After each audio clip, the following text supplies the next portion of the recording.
My name is Edith Cavanaugh. I am 66 years old, and I live in a farmhouse on Birch Hollow Road in Cavendish, Vermont. The same one my husband Roy and I bought in 1986 for $74,500. 6 days after we buried him, my daughter stood in the doorway of his workshop and said words I still hear when the house goes quiet at night. "We should get an appraiser in here, Mom. All this equipment is just sitting idle. There's real money in these tools." Roy had been gone less than a week. The sawdust on his workbench was still his. I did not answer right away. I walked to the old wooden tool chest in the corner, the one Roy built himself from white oak in 1991, and laid both hands flat on the lid. The wood was still warm from the afternoon light coming through the south window. "I need more time," I said. My daughter exhaled slowly behind me. Her husband, standing at the edge of the driveway with his phone already out, did not look up. Neither of them said they were sorry Roy was gone. Not that day anyway. Roy Cavanaugh died on the 14th of February. I know. Even he would have found that darkly funny. He had a workshop calendar joke about Valentine's Day, involving a box of chocolates, shaped like a dovetail joint, and I cannot tell you how much I would give to hear him say it one more time. He had a heart attack. No warning. No long illness where you get to say everything you needed to say and tie the loose ends and hold hands in a hospital room until the machines go quiet. He went out to the workshop after supper to finish sanding a rocking chair he was making for our neighbor, Greta's grandchild. I found him at 9:15 when I went to tell him the news was on. Just like that, 38 years of marriage, then nothing. I spent 34 years as a claims adjuster for a regional insurance company in Rutland. I assessed damaged property, disputed losses, fraudulent filings. My job was to take an event, a fire, a flood, a car accident, and reconstruct exactly what happened from the evidence left behind. I interviewed people. I examined records. I was very good at spotting the difference between what people said and what the documents showed. I thought that career had prepared me for most things. It had not prepared me for this. Roy was a master carpenter. He made furniture, not the flat pack, 6 screws kind, but the kind that gets passed down. He had accounts with 3 restaurants in Woodstock and a small following in the upper Connecticut River Valley. He was not rich, but he was careful. He had always been careful. We paid off our mortgage in 2009. He cooked a pot roast that night and opened a bottle of Shelburne Vineyard wine he had been saving since 2003. He set the paid-in-full letter from the bank on the refrigerator with a magnet shaped like a covered bridge. "This house is yours now," he said, "no matter what." I did not think about that sentence again until much later. Until after I found what was inside the tool chest. My daughter arrived 2 days after Roy died. She came from Hartford, Connecticut, where she lives with her husband in a house they have been renovating for 5 years, always one project behind schedule, always one contractor short of finished. She is 40 years old. Her husband sells commercial real estate. He has the handshake of a man who wants something from you, even when he is delivering condolences. They stayed for the funeral. Roy's service was at Cavendish United Methodist Church, small as he would have wanted. 61 people. Maple lumber donated to 3 local families in lieu of flowers, because that was Roy. At the reception in the fellowship hall, while my neighbor Greta was pressing a cup of coffee into my hand and squeezing my shoulder hard enough to mean it, my son-in-law found me near the coat rack. He was wearing a black blazer and the expression of a man who has already decided something. "We should talk soon about the estate," he said. "The sooner you get organized, the better." Roy had been in the ground for 6 hours. "I know you mean well," I said. I walked away and sat with Greta. That was the last time I assumed he meant well. They came back the following weekend. My daughter said they wanted to help. She brought a stack of banker's boxes with lids and set them in the hallway without asking. Her husband walked through the downstairs rooms the way a buyer walks through an open house, checking square footage with his eyes, pausing at windows, looking out at the back acreage. 4 acres is unusual for this area, he said. "You know what land's going for up here right now?" I told him I was aware of property values. I had lived on that property for 38 years. He smiled at that, not a warm smile. My daughter went through the pantry. She went through Roy's side of the closet. She went through the filing cabinet in the spare bedroom, pulling folders and stacking them on the floor with a brisk efficiency that reminded me, painfully, of someone processing a loss claim. Then she went to the workshop. That was when she said it. "We should get an appraiser in here. All this equipment is just sitting. There's real money in these tools." I put my hands on the white oak tool chest. Roy built it in the winter of 1991 during a blizzard that kept us indoors for 4 days. He said a man who made things for other people ought to at least have a proper place to keep his tools. He dovetailed the corners without a single nail. 16 drawers, 2 deep compartments in the base, solid as a bank vault. The chest smelled like Roy. Linseed oil and sawdust, and the cedar blocks he kept in the bottom drawer to discourage moisture. I had been going to the workshop every evening just to stand next to it and breathe. My daughter looked at the chest, the way you look at something you have already priced. "That's a beautiful piece," her husband said from the doorway. "Craftsman built, probably fetched $300–400 at auction." "I'm not auctioning Roy's tools," I said. My daughter put her arm around me. "Nobody's saying right now, Mom. We just want you to think practically." I nodded. I did not agree. There is a difference. 2 weeks after the funeral, my son-in-law informed me, not asked, informed, that he had filed to be named co-administrator of the estate. "Standard procedure," he said. "Easier for everyone. He would handle the paperwork." I thought about Roy's filing cabinet, which I had not yet gone through myself. I thought about the accounts I knew about. Roy's checking, around $14,000, and the accounts I was not sure about. I said I needed time to review things. My son-in-law clicked his pen. "Edith, there's really nothing complicated here. Roy didn't have much in the way of liquid assets." I looked at him across the kitchen table and thought about how many times I had heard that sentence in claims meetings. There's really nothing complicated here. It almost always meant the opposite. I did not sign anything that day. March in Vermont, the mud season. Ice coming up through the ground in slabs, roads going soft, the sky the color of old pewter for weeks at a time. I was not sleeping well. One night, a Tuesday close to 2 in the morning, I gave up on sleep and put on Roy's old barn coat. It hung to my knees and smelled like him, and I did not care how ridiculous I looked. I carried a cup of tea out to the workshop and sat in his chair. I had turned on the overhead light, and it was buzzing the way it always did when the temperature dropped below 20. Roy had said for years he was going to replace that ballast. He never got to it. I ran my hands along the top of the tool chest. 16 drawers. I had opened most of them over the past 2 weeks, touching the chisels and hand planes and marking gauges, putting them back carefully. There was something meditative about it. Roy would have understood. Then I got to the bottom compartments. The chest had 2 deep compartments on either side of the base. I had opened them before. One held sandpaper in braided sleeves, the other held clamps. But that night, something felt wrong. The right side compartment base sat slightly high. Not much. Maybe a 1/4 inch. If you weren't looking for it, you'd never notice. I had spent 34 years noticing things people weren't looking for. I took out the clamps, set them carefully on the workbench. Then I pressed on the base panel at each corner in sequence, the way you test a drawer bottom for a false floor. On the 4th press, a small brass catch released.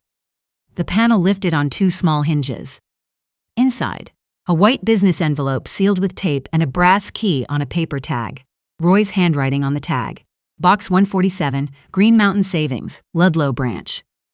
And on the front of the envelope, in the same cramped blue ballpoint I had seen on grocery lists and birthday cards for 38 years.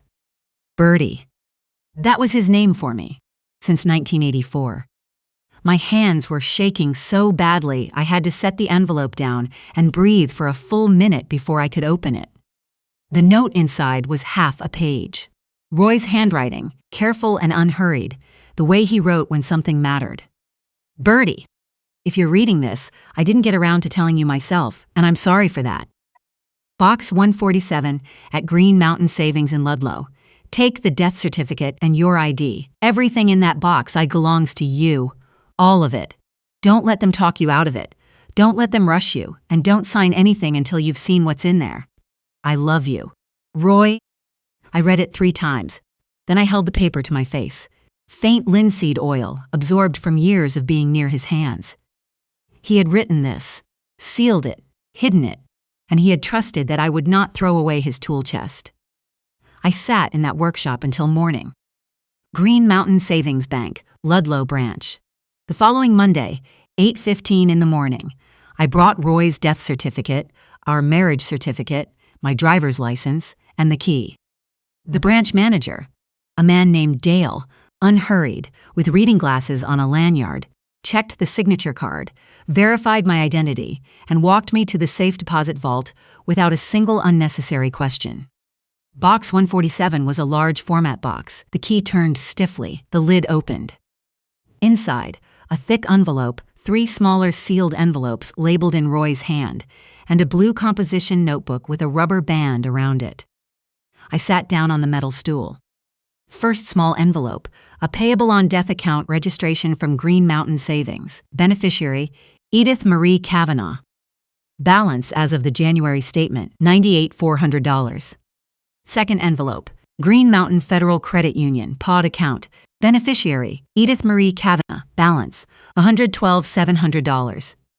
Third envelope, People's United Bank in Rutland. POD account. Beneficiary, Edith Marie Cavanaugh. Balance, $79,600. I set each one down and did the math on the back of a deposit slip. $297,000. Roy made good money from his furniture, but not wealthy man money. He had been doing this for a long time. Small amounts, quietly. I later learned from a teller at Green Mountain Savings that he came in on the 2nd Thursday of every month, same window when he could get it. $290,700. He did it the way he did everything, without fuss, without announcement, without needing anyone to know. I opened the composition notebook last. The first entry, April 2014, $4,500, her car transmission. She said she'd pay it back by summer. I turned the page. January 2016, $7,200, credit card debt.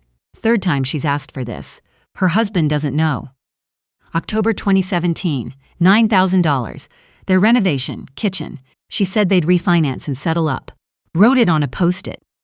March 2019, $12,500, his business idea. Food truck. Didn't last 8 months. She came alone to ask. It went on. 11 separate entries over 9 years. My daughter. My son-in-law indirectly through my daughter. Total, underlined twice at the bottom of the last page, $58,400. And below that, in different ink, darker, newer, written perhaps in the last months of Roy's life. Not $1 returned. Not once. There was also a longer letter in the thick envelope. Roy explained everything.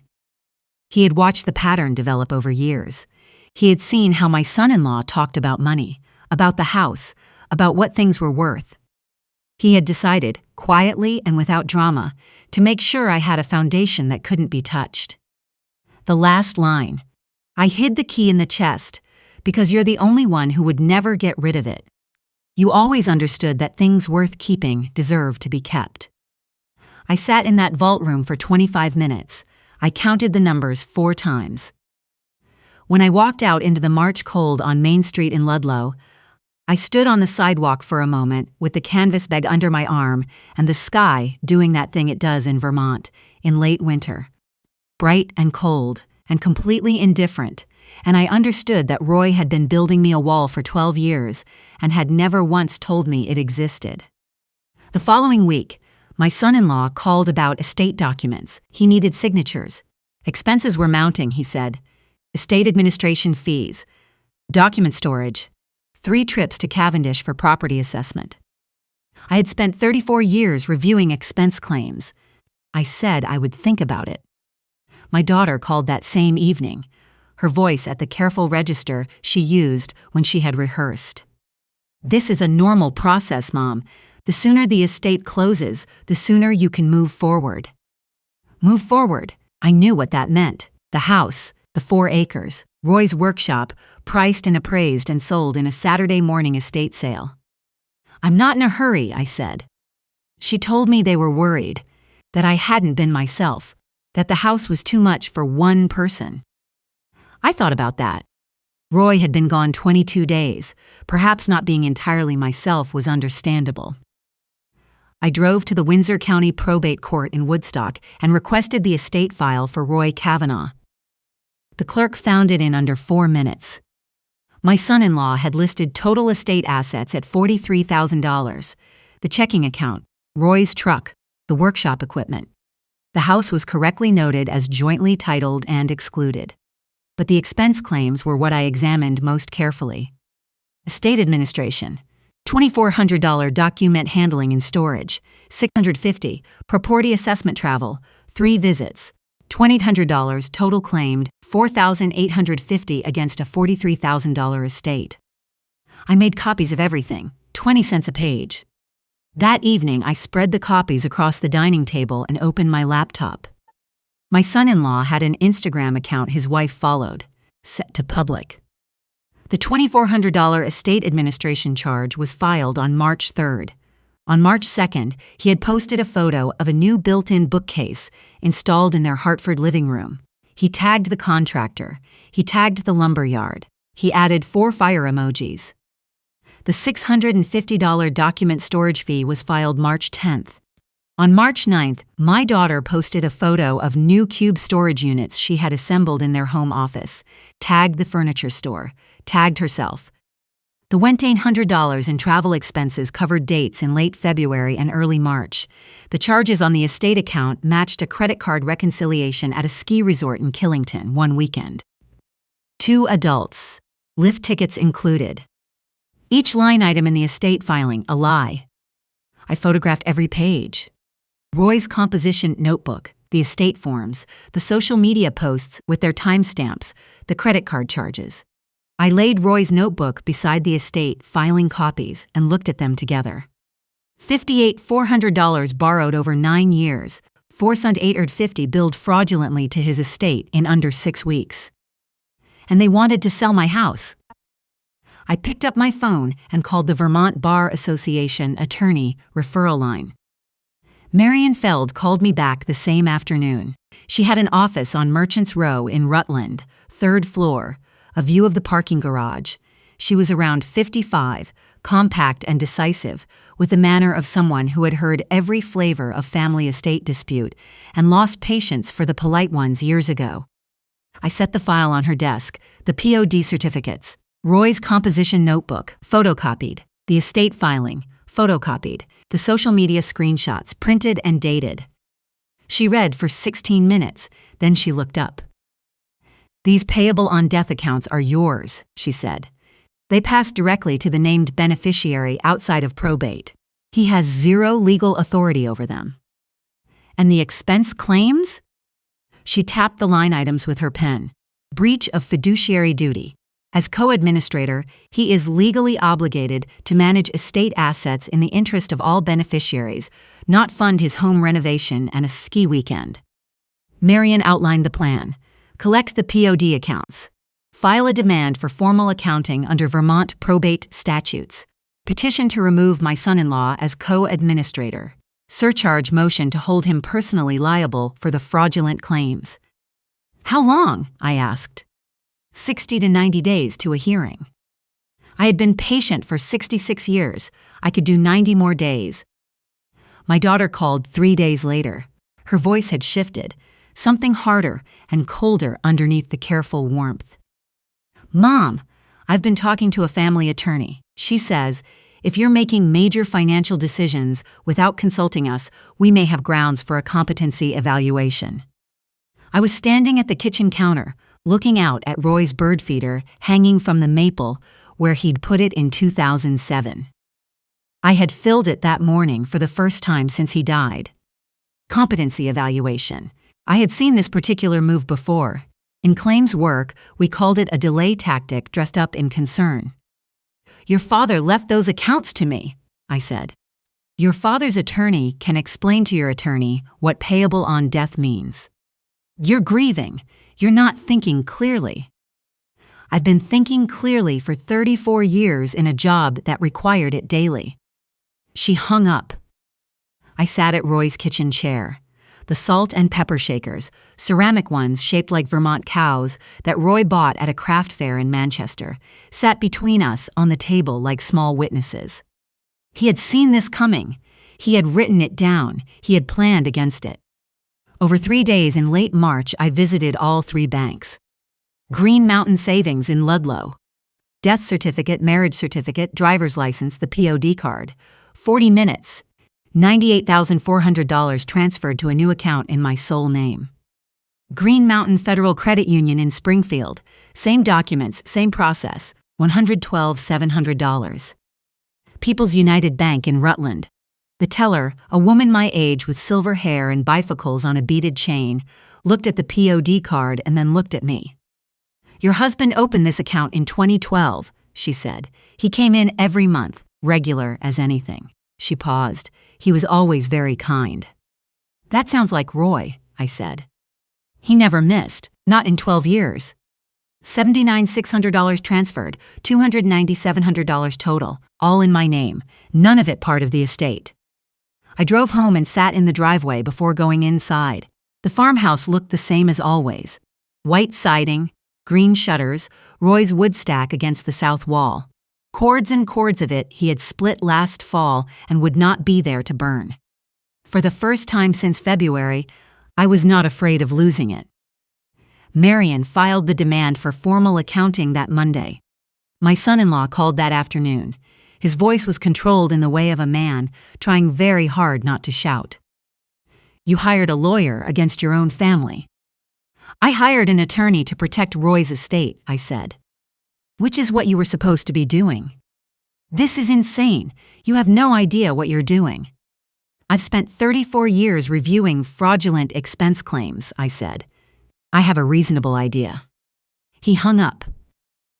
My daughter arrived at the house 2 days later without calling first. I watched from the upstairs window as she stood on the porch for 7 minutes. She knocked. She tried the side door. She looked up at the windows. Then she sat in her car in the driveway with the engine running for another 10 minutes before backing out. Greta texted from next door. I saw her car. Are you all right? I'm fine, I wrote back. Door is locked. I have Roy's coffee and Roy's chair. I'm fine. I was not entirely fine, but I was not afraid. There is a difference, and it matters. His attorney, a man out of Burlington on heavy cream stationery, sent a letter suggesting the estate had been administered in good faith and that any perceived discrepancies were a result of administrative complexity during a difficult time. Marion sent back the Facebook posts, the contractor tag, the ski resort charges, the furniture store receipt. His attorney called and asked if we could resolve this quietly. Marion told him we would review the full accounting at the hearing. Windsor County Probate Court. A wood-paneled room that smelled like old radiators and floor wax, state seal behind the bench, American flag in the corner. The kind of room where families come apart and sometimes, if the law does its job, get held accountable. My son-in-law arrived with his attorney. He wore a suit and a new haircut. He looked like a man trying very hard to appear organized. My daughter sat in the gallery, dark blazer, pearl earrings. She did not look at me when I came in. I sat beside Marion in my good charcoal slacks and my cream blouse. Roy's barn coat was folded over the back of my chair. It was April and too warm for it, but I had brought it for the same reason soldiers keep something from home in their breast pocket. The judge was a woman in her early 60s, reading glasses on a chain, silver hair, the unhurried manner of someone who has heard every version of family and found all of them equally capable of both love and cruelty. Marion presented the exhibit binder first, tabbed, cross-referenced, annotated in my handwriting along the margins. Tab 1, the $2,400 administration claim. Beside it, the Instagram post of the new bookcase, dated 1 day prior, contractor and lumberyard tagged. The judge examined both. She removed her glasses and cleaned them on her sleeve. She put them back on. Tab 2. The $650 document storage claim. Beside it, the furniture store purchase for storage cubing, same date. Tab 3. $2,800 in travel expenses. Beside it, the Killington ski resort charges. 1 weekend, 2 adults, lift tickets included. My son-in-law's attorney stood. Your Honor, my client managed multiple obligations simultaneously during a period of significant family stress. Some expense categories may have been imprecisely. The judge raised one hand. He stopped. She looked at my son-in-law over her glasses. He looked at the table. Marion opened to the next tab. Your Honor, there is an additional matter. Her voice was even and clinical, the voice of someone delivering a finding, not an argument.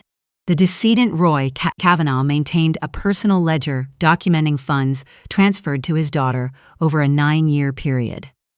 She placed the photocopied pages on the podium. 11 documented transfers. Each entry includes a date, amount, and stated purpose. Total, $58,400. The decedent's notation at the bottom of the final page, underlined twice, reads, "Not $1 returned." My daughter made a sound in the gallery, one small, involuntary sound. The judge read the photocopied pages. The room was quiet enough that I could hear the overhead lights humming. I sat still. My hands were folded in my lap. Roy's barn coat was on the back of my chair. I thought I could smell linseed oil. Just a trace. Just the warmth of the wool where the collar met the shoulders, and I sat with that until the room stopped spinning around the edges. Marion spoke one last sentence. While administering an estate to which his household already owed $58,400, the co-administrator billed an additional $4,850 in personal expenses. Silence. My son-in-law stood. His chair scraped hard against the floor. The sound echoed off the wood paneling. She took $300,000 from accounts nobody knew existed. His voice cracked. She cleaned out his savings and no one. The judge's voice was flat and complete. Sit down. He sat. Marion did not raise her voice. She never had to. Your Honor, Mrs. Cavanaugh collected payable on death accounts on which she is the sole named beneficiary. Under Vermont law, PUD accounts are non-probate transfers. They pass to her automatically upon the account holder's death. They are not, and were never, estate assets. I spoke for the first time in the hearing. I did not stand. I did not raise my voice. He left it for me, I said. Not to the estate, to me. He put small amounts away for 12 years, one deposit at a time, and he hid the key in his tool chest because he knew that someone would tell me to sell it. I looked at my daughter in the gallery. Nobody's going to use those old tools, Mom. I let those words sit in the air between us. But your father wanted me to look at them very carefully. Silence. My daughter pressed her hand over her mouth. Her husband stared at the table in front of him with the expression of a man watching the floor drop away. The judge reviewed the file for several minutes. The courtroom waited. I find no basis for a competency evaluation or any guardianship proceeding. Mrs. Cavanaugh has presented medical documentation confirming full cognitive capacity, a 34-year professional record in financial assessment, and has demonstrated in this courtroom today a level of documentary precision that speaks for itself. She turned to my son-in-law. As co-administrator, you hold a fiduciary duty to all beneficiaries. The evidence demonstrates that duty was violated across at least 3 documented expense claims. You are hereby removed as co-administrator. A neutral administrator will be appointed by the court. You are surcharged $4,850 to be repaid to the estate within 60 days. She set down the file.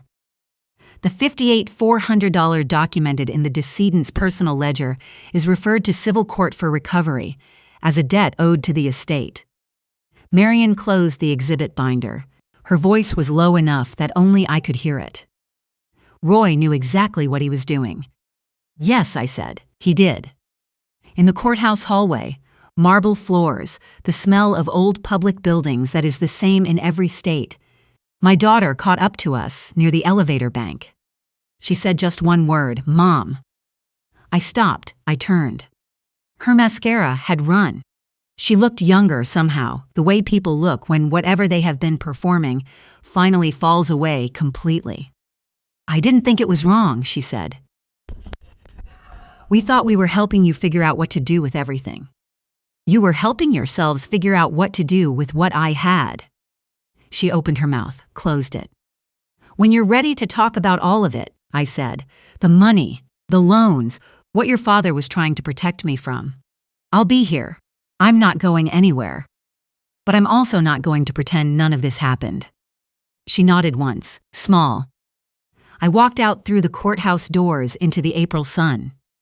Greta was in the parking lot, sitting on the hood of her Subaru with a thermos of coffee and a look on her face like she had been there the whole time. "Well," she said. "Roy planned ahead," I said. She handed me the thermos. I always liked that man. We drove home through the mud-season roads, the green mountains still half covered in old snow, sun cutting long and gold across the dashboard. It is July now. Vermont in summer means the hayfields have gone full green, and the black-eyed Susans are out along the fence rows, and you can hear the road traffic carrying over from the valley on still evenings. I am still in the farmhouse on Birch Hollow Road. I replaced the porch steps myself in June. 2 weekends, a YouTube tutorial, and a box of 2.5-inch deck screws. Roy would have done it in 4 hours. He would have checked my work afterward and told me I did fine. The $297 sits in a money market account at Green Mountain Savings, the same branch where Roy opened the first account 12 years ago. I have spent $6,200 so far. New porch lumber, a donation to the Vermont Workshop Arts Collective in Roy's name specifically for their youth woodworking program, and Roy's headstone. Gray granite, simple, his name and the dates, and a small carved image of a hand plane. He would have said the hand plane was too much. I told him, in my head, that he didn't get a vote. My daughter has called twice. The first time we talked for 11 minutes, the second time for 22. We have not talked about the money yet. We have talked about Roy, a little. She cried during the second call. I did not, but I wanted to. I sent her a letter last month, handwritten on stationery because I am 66 years old, and that is how I say things that matter. When you're ready to talk about all of it, the loans, the estate, the tool chest, I'll be here.